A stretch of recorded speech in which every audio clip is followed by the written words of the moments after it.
Good morning, everyone. I hope you guys had a great weekend. And today we are going to continue with learning Unit 5, recording the credit and sundry transactions. Before we start, can you just indicate in the chat function if you can hear me on your side?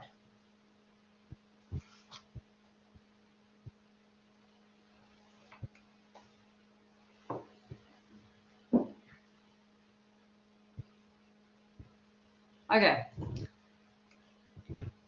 So before we start with today's session, I quickly just want to take a few minutes just to talk about the assignment. So the assignment is available on the student intranet. So where you log into VC Learn, it creates that screen where you can then see. Let me quickly see if I have mine open, then I'll just share it with you guys.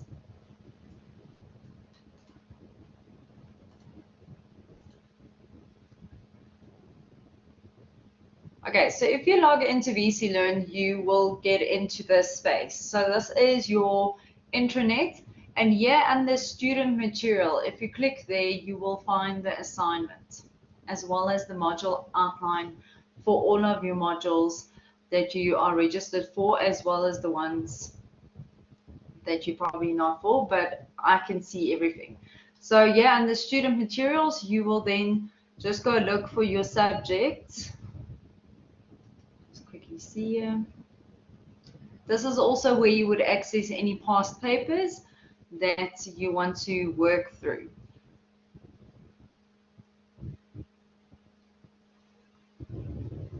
Okay, it's just taking a bit of time to load. So here you would then go look for the subject, and then you will actually find the assignment under that page. Now, while I'm waiting for it to load, so then you would go look for ACBP5121 1W. Quickly see if it's on this one. Your 22 folder, and then under this you would find the assignments. Okay, now the one is for distance and the other one is your normal assignment for you guys. So just make sure that you've got the correct one. On the front page you will see your normal code on there. Okay, now just to talk about the assignment is due on the 4th of May. You have to upload it onto VC Learn. Now make sure that you have uploaded it before 9 o'clock in the evening, otherwise we won't mark it. The assignment counts 100 marks and it covers learning unit 1 to 4. So we've already covered all the learning units which it addressed. So I would suggest that you guys start on it on the weekend, and if you don't have time to do the whole thing in one go, then start with a question and do a question by question basis. So by the time you get to the end of April, you've actually finished your assignment. And then if you've got any questions, you are welcome to ask me in class or send me an email. I will happily help you. Okay, now what I want you to remember is on the front page of your assignment, they actually specifically note that you have to reference. Now remember, for our subject, it's only for accounting modules, so a module that does not have law in the title, you will use your Harvard referencing method. So for accounting, how we reference using the Harvard referencing method, now when we do in-text referencing is when I paraphrase something. So I've taken something out of our textbook and I've written it in my own words. Then in the back, in brackets, I would indicate the two authors. Now, in our case, our book's authors is Morris and Hibbling. Then you add a comma and you add the year and you add what page number that I actually obtained the information from. And then in your bibliography, for every in-text reference, you should have the source in your bibliography or your reference list. Now, we only show the source once. We don't show it multiple times, even if we've used different chapters. We only reference the book we've used. Now, in our case, how we would then write it down is you do the surname, then the initials, and for each initial, there's a full stop behind it, and then there's an and. So these are all of your authors. Then you add the year the book was written. So on your textbooks in the front, it says 2020 edition. Then you give the name of the textbook. Now our name is Accounting 1A textbook. That is the name. Then you add the edition. Now the edition number you will find generally on the first page. They will give you the authors as well as the edition in there. So in the first page, they tell you the 10th edition was published in 2022. Then you do a full stop. Then you say where was the book published, that you also find on the first page. Now this book was published in Cape Town, and who published the book? It was Edge Learning Media, and that you also find. Okay, well, they've actually changed their name now. It's Edge Education Pty Limited. That is now their new name. So that is how you would reference in your assignment. Now, please include the in-text referencing and the bibliography, at least for the questions that are more theory-based. In accounting, we don't normally reference anything that has a calculation. So based on the assignment, what I can see, I would at least reference question 1 and question 3 because that's where a lot of theory has been asked. And make sure that you include it because otherwise we will have to report you. We call it plagiarism if you take someone else's work and you don't actually give recognition for that.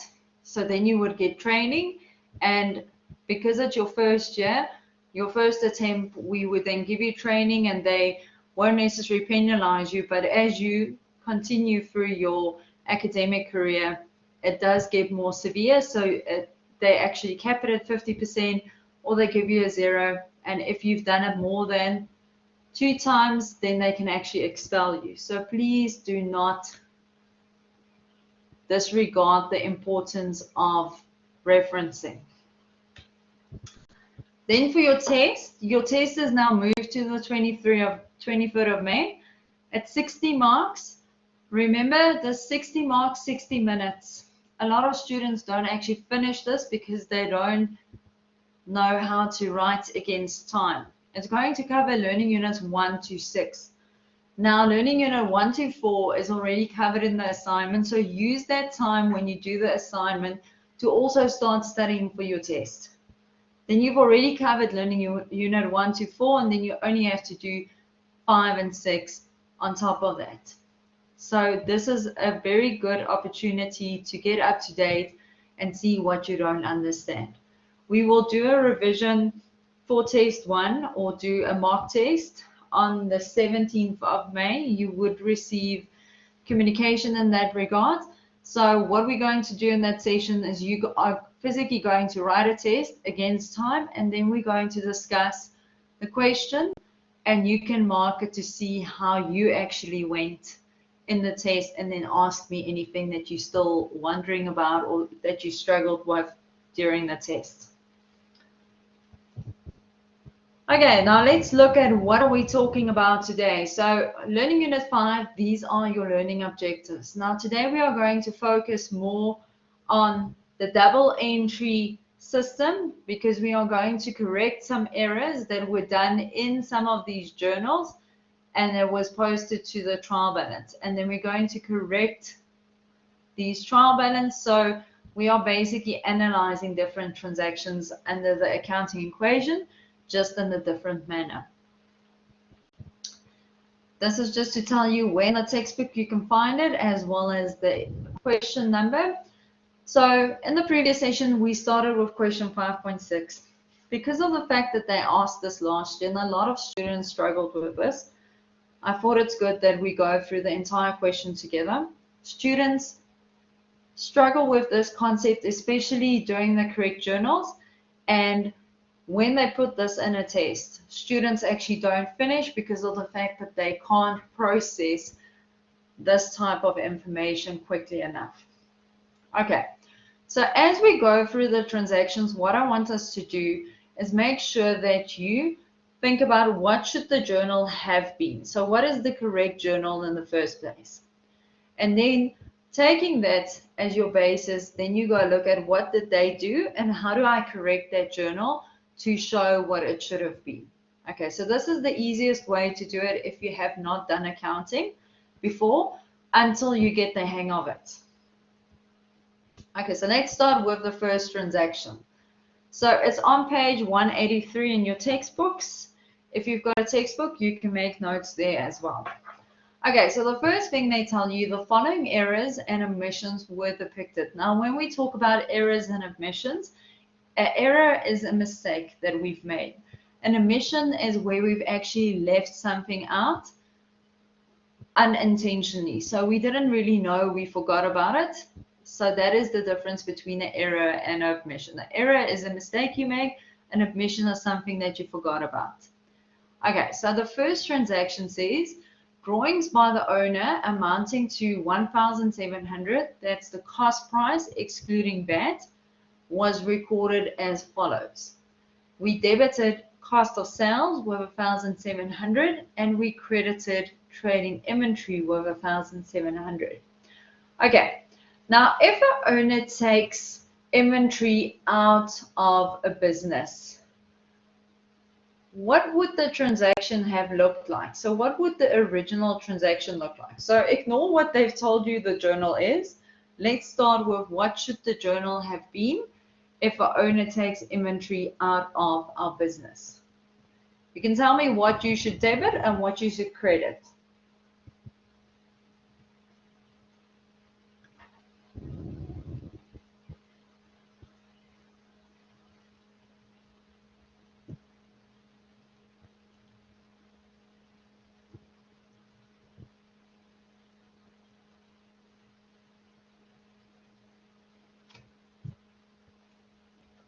Ma'am, Yes.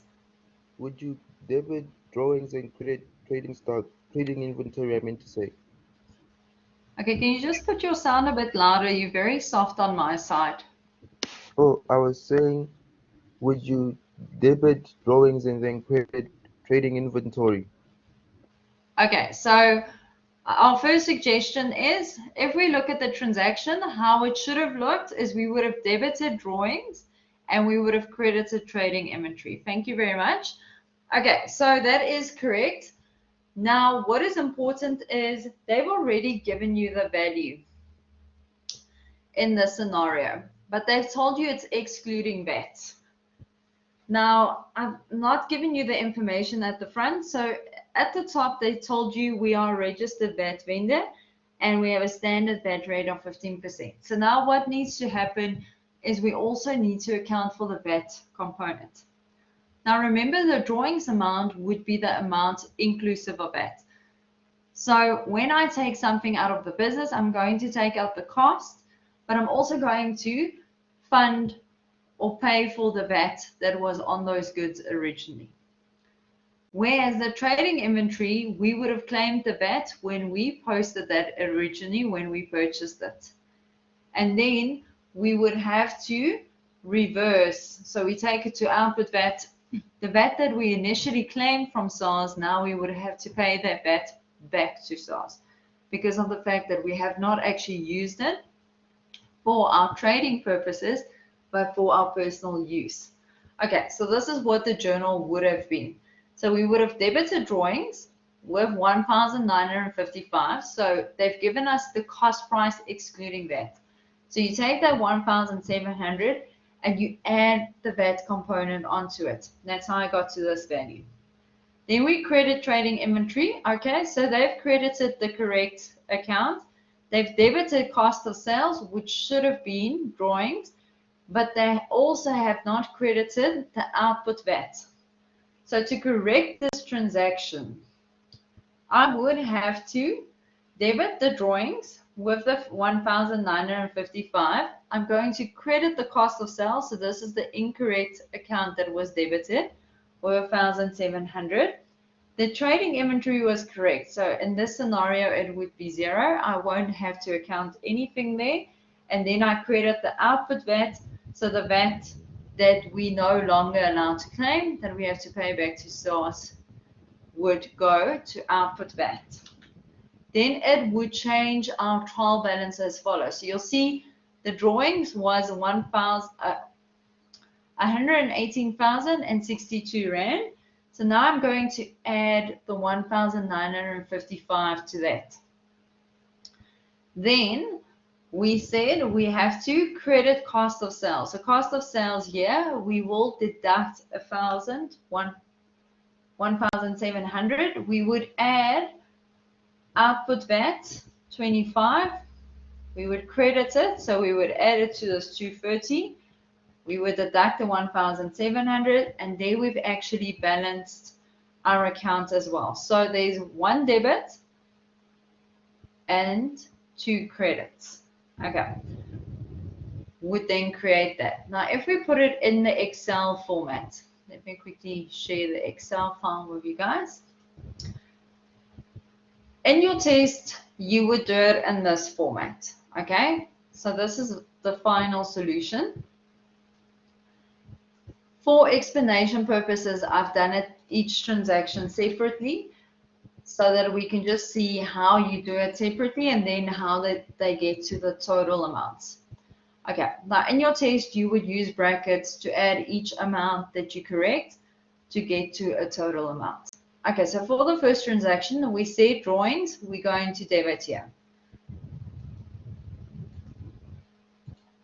Okay, and that's the calculation. We are going to credit the VAT control account with the VAT component, which was the 225, and we're also going to credit the cost of sales. Now, what is very important to note is my debit and my credit side needs to be exactly the same. Now, if you looked at the totals of the trial balance that is in your textbook, you would see there's actually a difference between the debits and credits. That 720 is where I've omitted one side of the double entry. So when we get to that, I'll explain it again. But that is the only instance where we will not have two entries when we do a correction, because of the fact that we've only done half of the transaction originally. Okay, so let's move on to our second part of it. So on the second, we said refreshments were bought for 230 Rand from Petty Cash, but input VAT was erroneously claimed on the purchase. Now, why do we say it was an error claiming input VAT on refreshments?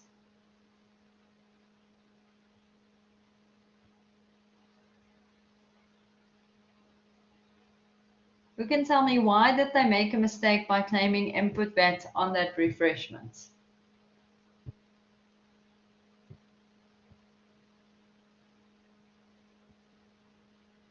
Ma'am, it's because that the consumables, when the refreshments are not gonna be coming outside the business, therefore they're not making any money off of it. Okay. Any other comments? Any other thoughts on why you think we're not allowed to claim input VAT on refreshments?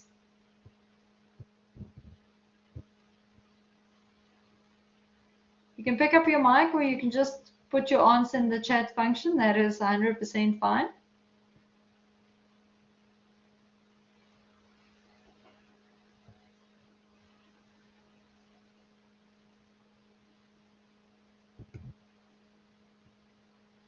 Okay, so Lino thinks it is not essential for the business. Okay. Let me quickly ask you something. Does the VAT Act, when we talked about it, did I mention anything about the fact that it needs to be essential to the business to purchase it or to claim the input VAT?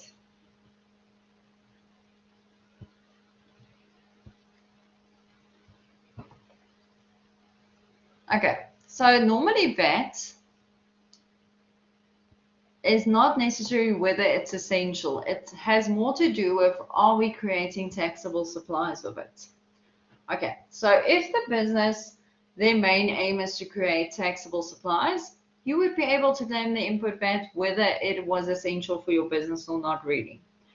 The reason why this was an error is because of the fact that when we think about the items that we are not allowed to claim input VAT for, entertainment was one of them, and refreshments is seen as an entertainment expense.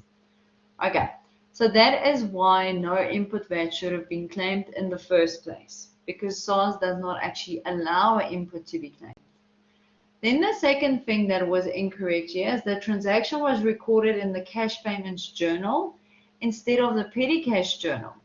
Okay, so I've put it in the incorrect journal. So instead of taking it to petty cash, I've accidentally taken it to the bank. So if we look at what should the transaction have been initially, it should have been debit refreshments, okay, or staff refreshments as the account name is, and that is the amount including VAT, as input VAT would have been denied, of 230, and we would have credited petty cash. Okay, so this is what the journal should have been. Now, what have we actually done? We have debited staff refreshments, but with the amount excluding VAT. We have credited bank instead of petty cash, and then we have debited input VAT with the difference. So to correct that mistake, we would have to debit the bank to correct the error.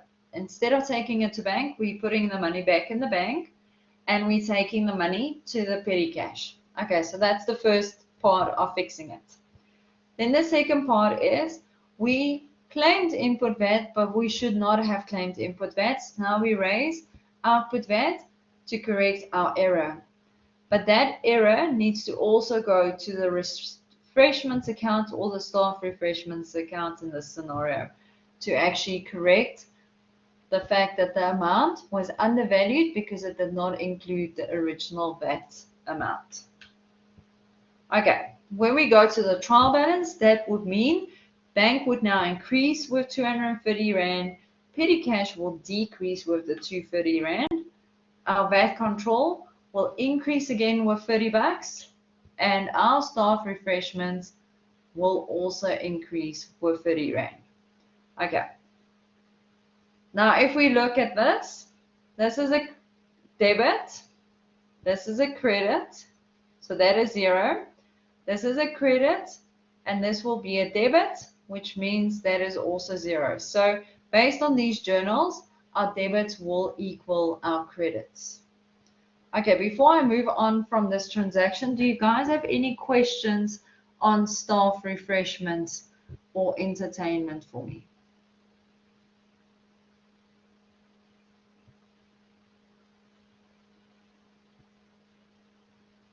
Are you guys okay with this transaction? Do you understand what went wrong?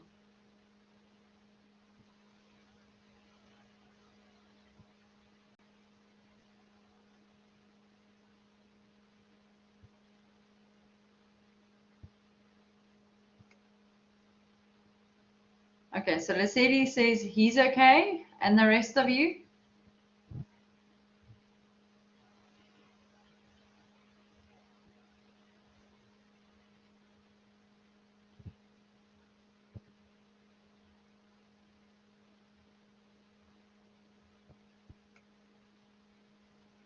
Okay, I'm going to continue. If there is something that you're wondering about, then please just stop me and I'll re-explain it. If we look at the third transaction, so the third transaction, they tell you the owner made a capital contribution in the form of a personal check for 6,000 Rand drawn in favor of the business. Now, all that means is the owner made a capital contribution in cash. So he gave a check to the business with his capital contribution. But the transaction has not been recorded yet. Okay, so if they tell you the transaction has not been recorded yet, it means, have we actually put it in any journal as yet? What do you guys think? If I tell you something has not been recorded. Okay, so no, it has not actually been captured anywhere. Okay, so this means this is something that I've omitted. I forgot to include it at all. So if we look at our trial balance, what account will we have to take that money to? Okay, so where do we put money that our owner puts into a business? To which account will we take that if you look at your trial balance?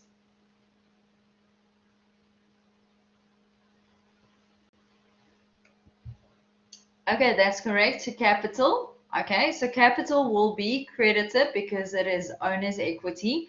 What will we debit then? What's the opposite side?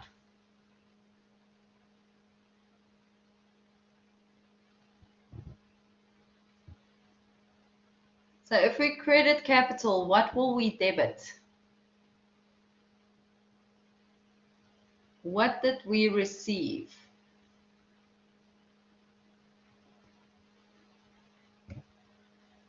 Okay, Zandile, Nicholas, Lino says we're going to debit bank. That's correct because we received money. Now my next question is there any VAT on a transaction like this?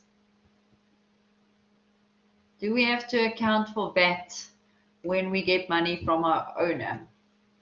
Okay, so that's correct. No, we don't, because it is not a supply of goods or services. So our entry would have been debited bank, credited capital to correct it. So there was no mistake, so we're just going to add this entry. So what are we going to do now is we're going to increase capital by 6,000 Rand, and we are going to increase bank with 6,000 Rand. Oh, sorry, let me quickly show you the Excel file again. I completely forgot about it. So for the second transaction, when we do the correction, let me just unhide everything and then I'll walk us through it. Okay, so for the second transaction, we would have debited the bank with the 230. So that was the money that incorrectly went off the bank account. So we would have increased the bank account. We would have decreased the petty cash where it should have gone out of in the first place. Then we would have correct the VAT control account by correcting the error where we claimed VAT accidentally when we should not have. So we are going to reduce the VAT control amount, or actually increase it in this scenario. So that means we have a liability. We owe SARS money. And then we are going to increase the staff refreshments with the 30 Rand.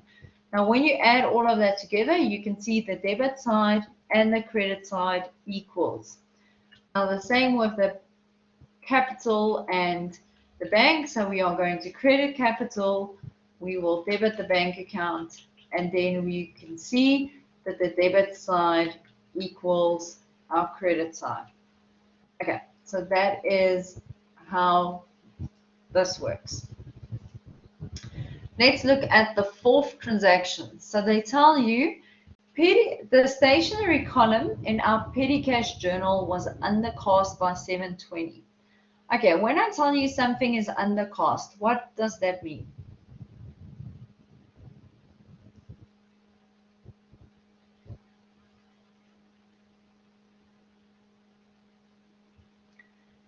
Okay, I'm going to repeat the question. If I tell you something is undercast, what am I telling you? What does that mean? Okay, so Nicholas says was not charged enough. It was shorting. Okay, so between the two of you, yes, you are correct. So undercast means I've added up incorrectly and I missed something. So I did not add everything. It was short with 720 Rand. So there was 720 Rand, too little in the total.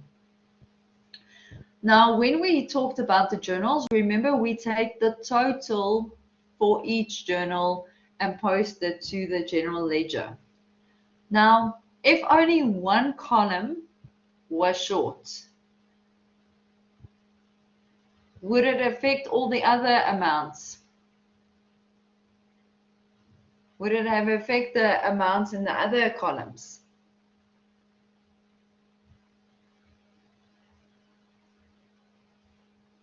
Okay, so I'm just going to repeat this. If only one column was not added up correctly, will it affect the amounts that I've recorded to the other accounts? Okay, so I see one person says no and the rest says yes. In this scenario, it is no.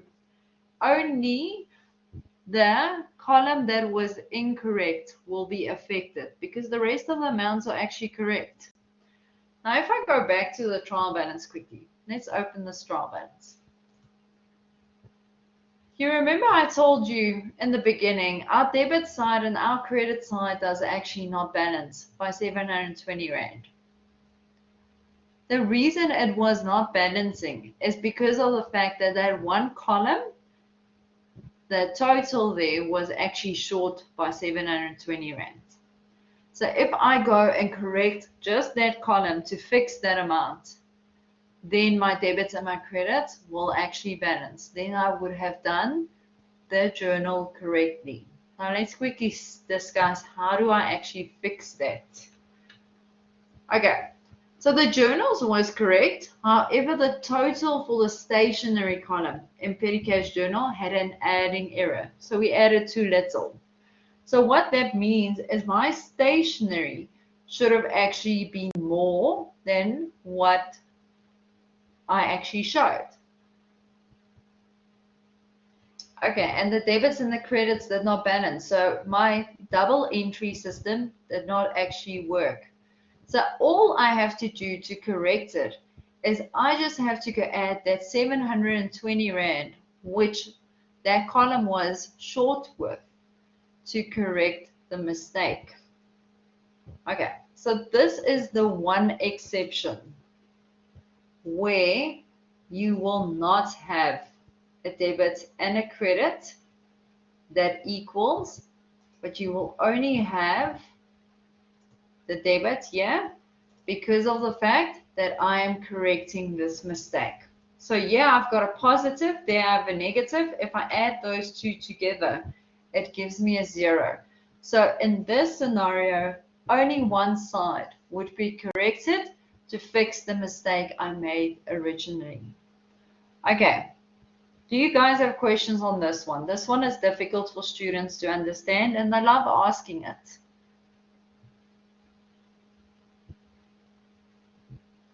Do you have questions on what I just explained? Where we undercast the column, so we didn't add it up correctly, so we made a mistake in just one of the columns, which meant our debits did not equal our credits initially. So when we correct it, we just correct the column that was incorrect.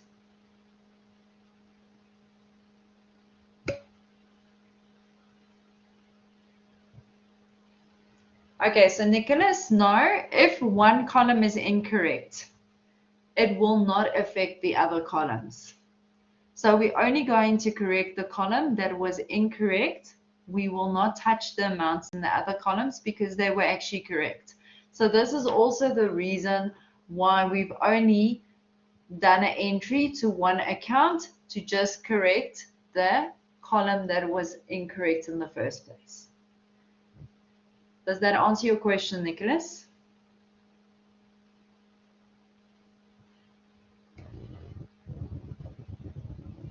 Okay, for the rest of you, are you okay with the explanation? Is there anything that you want to ask me so far before we move on?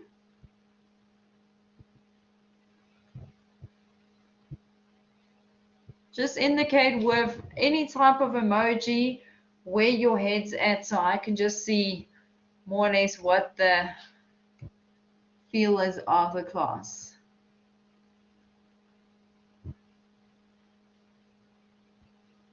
Okay, so I know 3 people are okay. The rest of you? Okay, so it seems that you guys are okay with this concept for now.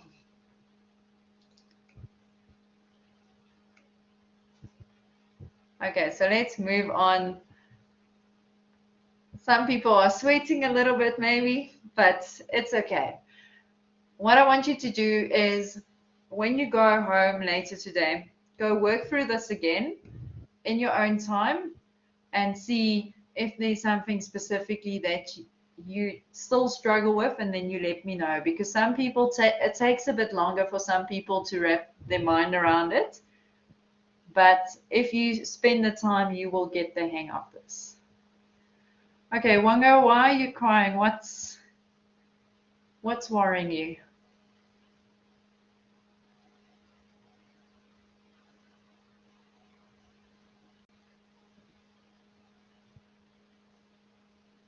Do you want to type in the chat function with me what?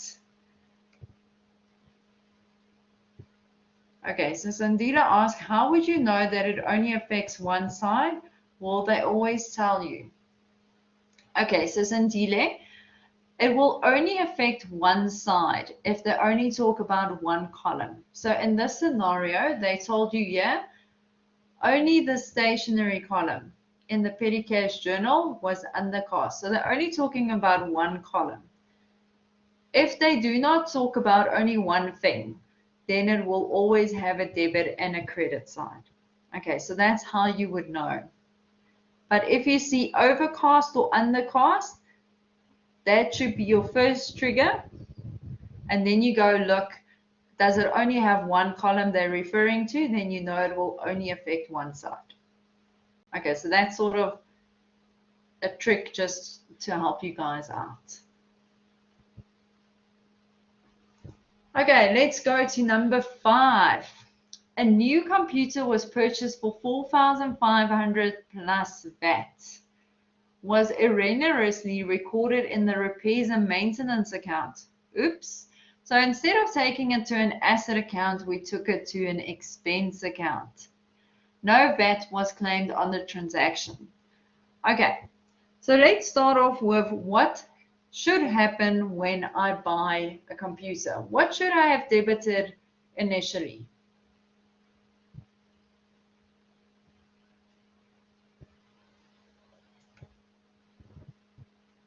Okay, so Nicholas says bank. Okay, Nicholas, I'm going to throw this back to you. If I buy something, did my bank increase or decrease?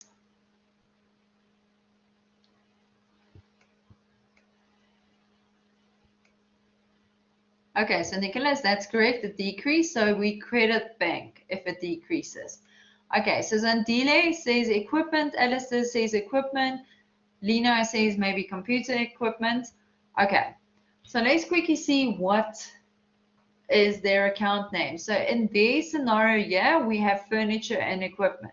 So that equipment or computer would have gone to the furniture and equipment account. Okay, so this is why they give you a trial balance to help you with the account names as well.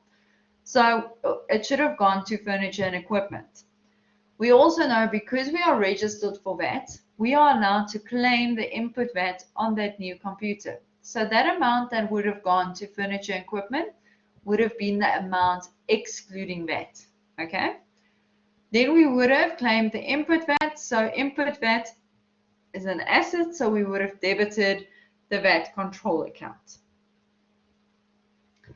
And then we would have credited, let's see, they did not necessarily say it was on cash or credit, but we'll assume it was on cash.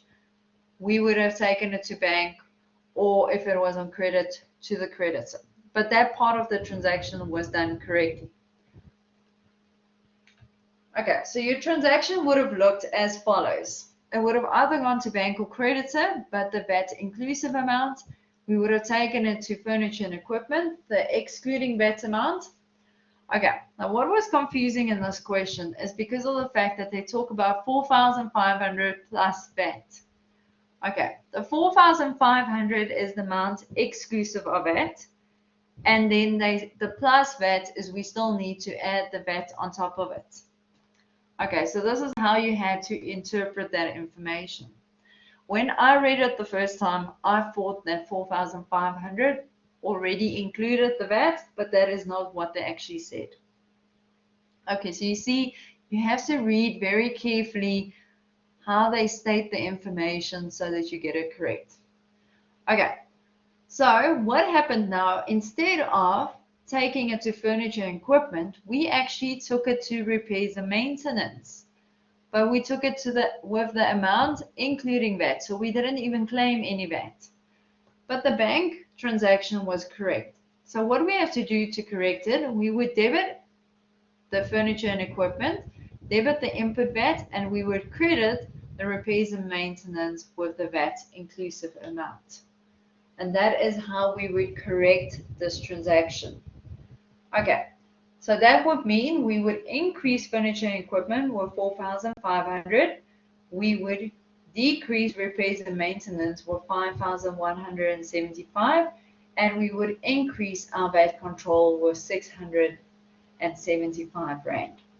Okay, now if we go to the Excel file quickly and go unhide transaction number 5 there.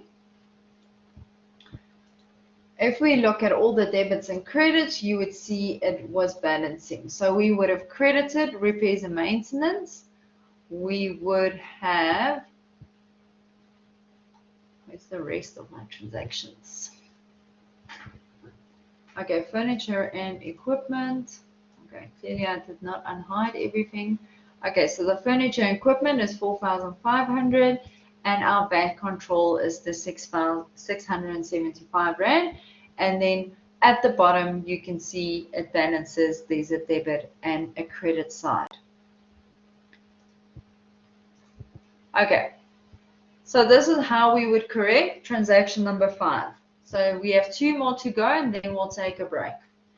Okay, so transaction number 6, machinery purchase for 11,400, including VAT, was recorded as a purchase of trading inventory. Okay, the input VAT was correctly claimed on the purchase. Okay, so what happened here is all we did is we did most of the transaction correctly. The only thing is, instead of taking it to our machinery account, we took it to trading inventory. But because we claimed the VAT already, we would just correct the VAT exclusive amount between the 2 accounts. Now let's look at what was the original transaction. What should it have been? So it would have been debit machinery with a VAT exclusive amount, debit input VAT, and credit bank or creditor, depending on whether it was cash or credit. Now what did we do? Instead of debiting machinery, we debited trading inventory. So to correct it, we are going to debit our machinery, but then we are going to credit the trading inventory, which was incorrectly done. But these 2 items were actually done correctly. So that means we are literally just moving it from one asset category to another asset category to correct the mistake. So that means machinery will increase with the 9,913 and trading inventory will decrease with the 9,913. And if we look at the Excel file, let me just move up here.